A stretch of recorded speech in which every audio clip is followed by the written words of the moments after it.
Hello दोस्तों, आज हम आदिकाल के नामकरण को पढ़ेंगे और आदिकाल का नाम पढ़ेंगे। आदिकाल के बारे में कि आदिकाल के विभिन्न नाम पढ़ेंगे। सबसे पहले तो कि आदिकाल का नाम और लेखक का नाम, यानी आदिकाल को दूसरा नाम किसने कहा।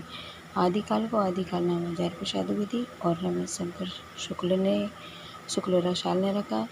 और वीरगाथा काल जो है रामचंद्र शुक्ल ने, आरंभिक काल मिश्र बंधुओं ने रखा और प्रारंभिक काल गणपति चंद्रगुप्त ने रखा। और प्रारंभिक काल इसको गणपति चंद्रगुप्त ने रखा है। और आरंभिक काल मिश्र बंधुओं ने रखा। प्रारंभिक काल गणपति चंद्रगुप्त ने रखा है। वीर काल विश्वनाथ प्रसाद मिश्र ने रखा है। बीज वपन काल महावीर प्रसाद द्विवेदी ने।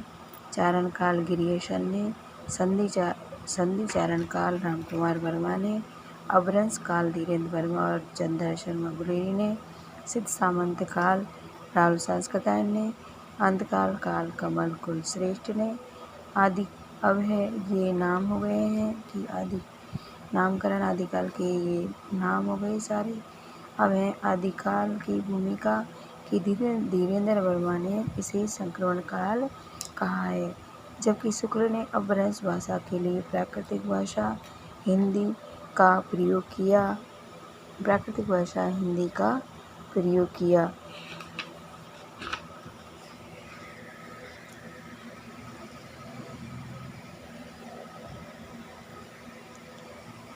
चंद्रधर शर्मा गुलेरी जी ने अब उत्तर अपभ्रंश को पुरानी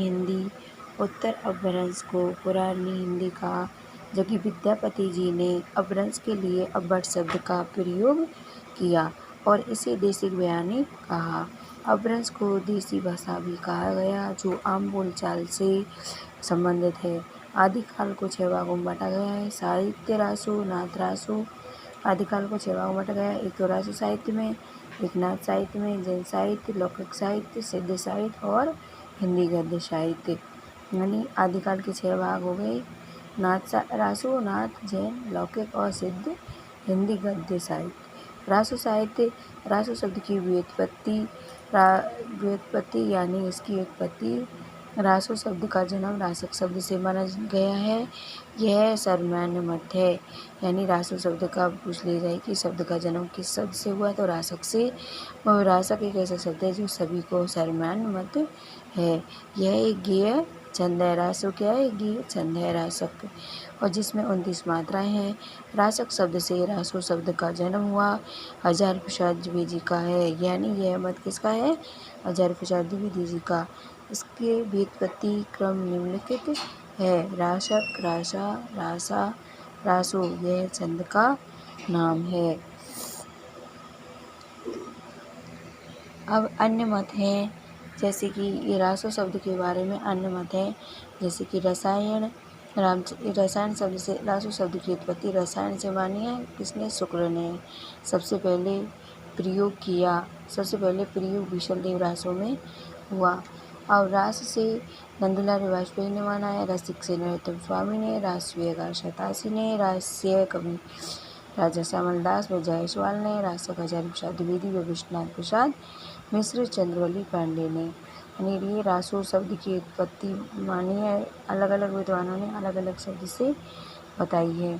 अब है प्रमुख रासो ग्रंथ। पहला है विशलदेव रासो। यह प्रमाणिक है, जो 12वीं शताब्दी का है। ये लेखक है नरपति लाला। इसका समय 1212 सम्मत हो जाएगा। छंद 128 और 125। इसमें राजमती तथा विशलदेव के विवाह, वियोग तथा पुनर्मिलन की कहानी को 4 भागों में लिखा गया है। विशलदेव रानी से रुष्ट होकर उड़ीसा चले गए थे तथा वहाँ 12 मास 1 वर्ष रुके। भाषा राजस्थानी मिश्रित हिंदी है। यह श्रृंगार प्रधान गेय काव्य है, परंतु गणपति चंद्रगुप्त ने इसे विरह काव्य भी माना है। इसमें सबसे पहले 12 का, अब पूछे कि सबसे पहले 12 का प्रयोग किस में, तो 12 का प्रयोग सबसे पहले विशुद्ध रासों में किया गया।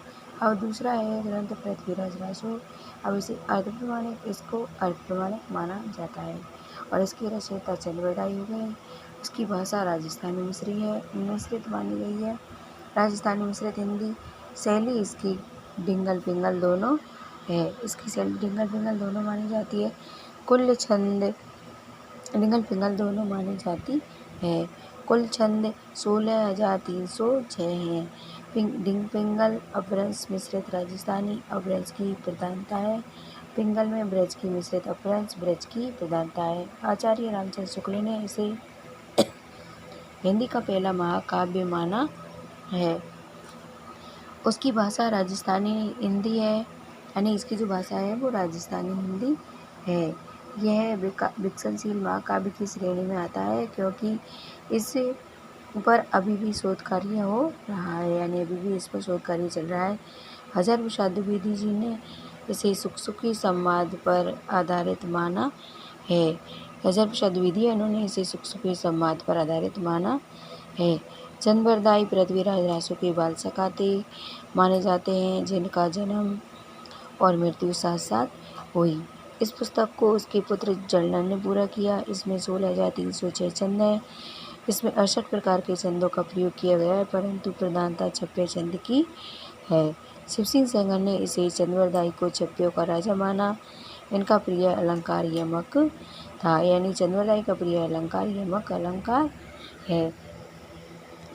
इस महाकाव्य में डिंगल यानी अपभ्रंश मिश्रित राजस्थानी ओजगुण का तथा पिंगल यानी ब्रज मिश्रित अपभ्रंश माधुर्य शैली का प्रयोग किया गया है।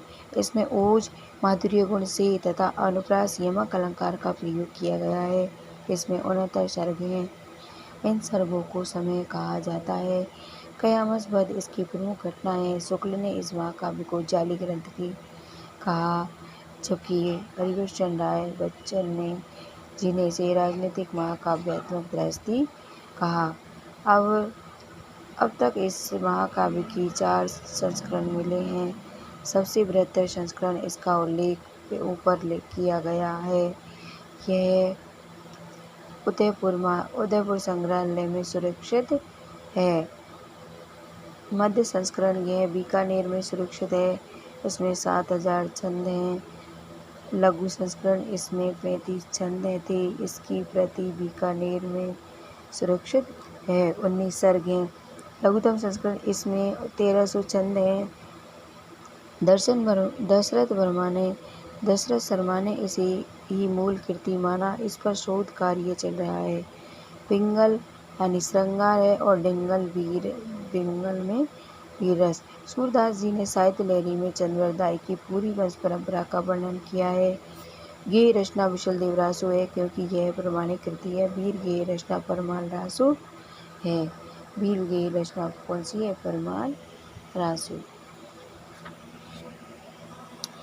प्रमाणिक मानने वाले विद्वानों में गिरीशन विश्वबंधु, मोहनलाल विष्णुलाल पांड्या, श्याम सुंदर दास, ये लोग इनको प्रमाणिक मानते हैं। और अप्रमाणिक मानने वालों में इस कृति को सबसे पहले प्रमाणिक डॉक्टर वुलन ने माना और जयानक द्वारा रचित पृथ्वीराज विजय कृति मिलने के पश्चात आचार्य रामचंद्र शुक्ल और डॉक्टर रामकुमार वर्मा, मोतीलाल मनारिया, गौरीशंकर हीराचंद ओझा, कवि राजा श्यामल दास ने और अर्ध प्रमाणिक मानने वाले विद्वान आचार्य प्रसाद द्विवेदी, वनीजन विजय, सुनीति कुमार चटर्जी, ये क्या है? इसको अर्ध प्रमाणिक मानने वाले विद्वानों में है। परमाल रासो जो अर्ध प्रमाणिक है 13वीं शताब्दी का है।